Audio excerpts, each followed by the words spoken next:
Thank you so much. Thank you. Please have a seat. Thank you, Chuck, for that very kind introduction. Chuck is a proud police officer. He's the proud parent of a police officer, and he has dedicated his life to law enforcement and their families, so I want to thank him for his extraordinary service.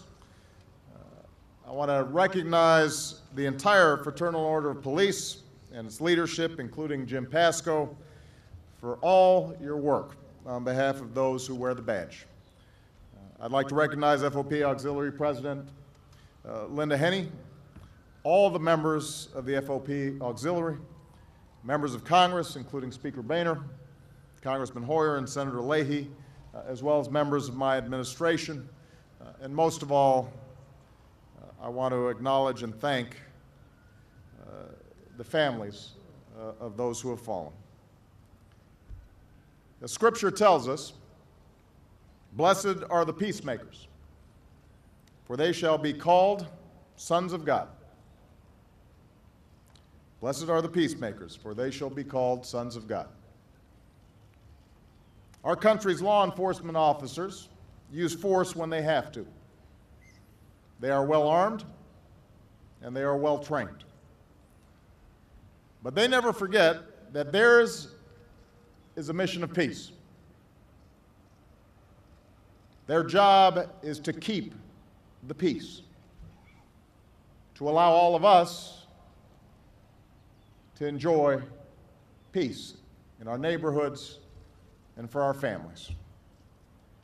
Today, with heavy hearts, we honor those who gave their lives in the service of that mission.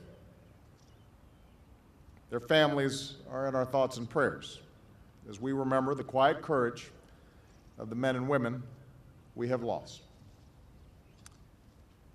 These are officers like Detective John Falcone of Poughkeepsie, New York. In February, Detective Falcone responded to a shot fire call on Main Street. And when he arrived on the scene, he saw a man holding a gun with one hand and a small child with the other. Now, in a situation like that, every instinct pushes us towards self-preservation. But when the suspect fled, still holding the child, Detective Falcone didn't think twice. He took off in pursuit. And tragically, in the struggle that followed, he was shot and killed. He survived by his parents. But there's another survivor as well. A 3-year-old child who might not be alive today had it not been for the sacrifice of a hero who gave his life for another. This willingness to risk everything for a complete stranger is extraordinary. And yet, among our nation's law enforcement officers, it is also commonplace. Last summer, the North Platte River was running high near Douglas, Wyoming. When a teenage girl got caught in the current, Deputy Brian Goss of the Converse County Sheriff's Office jumped in after her. The girl was eventually pulled from the water, but Deputy Gross was swept away, and he survived by his wife, Amy. Today, we remember a man who swore to protect his neighbors and who kept that promise no matter what the cost. I suspect that at that moment, Deputy Gross wasn't trying to be a hero. He was just doing his job. You can find that bravery, the courage to do your duty, day in and day out, in so many officers across our country. One of those officers was Deputy Sheriff Suzanne Hopper from Clark County, Ohio. Deputy Hopper was known as the go-to person in her department. No task was too large or too small. And on New Year's Day, 2011, Deputy Hopper arrived at a crime scene and began a preliminary investigation, just as she had done many times during her 12 years of service. But as she was photographing evidence, a man opened the door of his trailer and fired at her with a shotgun, killing her. And today we remember not just a fine officer, but a wife, a mother, and a stepmother. Like all those we honor today, Deputy Hopper is also survived by the fellow officers who she meant so much to and who meant so much to her. And last week, her childhood friend, Sergeant Chris Schultz, posted her flag at a memorial in Ohio. He made a promise in her memory. He said, "To honor her, we will keep going and continue to do what we've done, no matter how hard it is at times. We will keep going." There's no pledge that better honors the memory of those we have lost.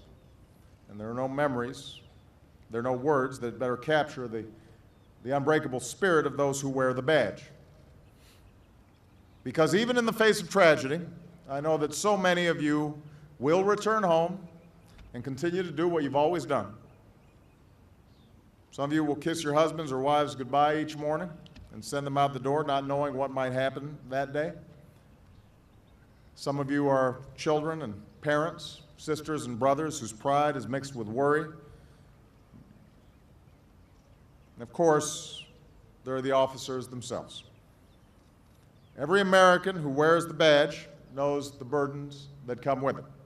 The long hours and the stress, the knowledge that just about any moment could be a matter of life or death.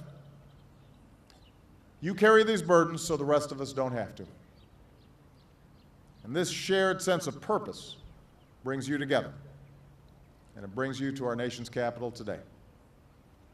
You come from different states and different backgrounds and different walks of life, but I know that you come here as a community, one family, united by a quiet strength and a willingness to sacrifice on behalf of others.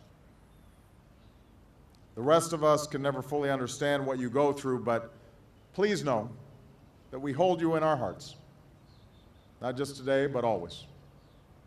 We are forever in your debt.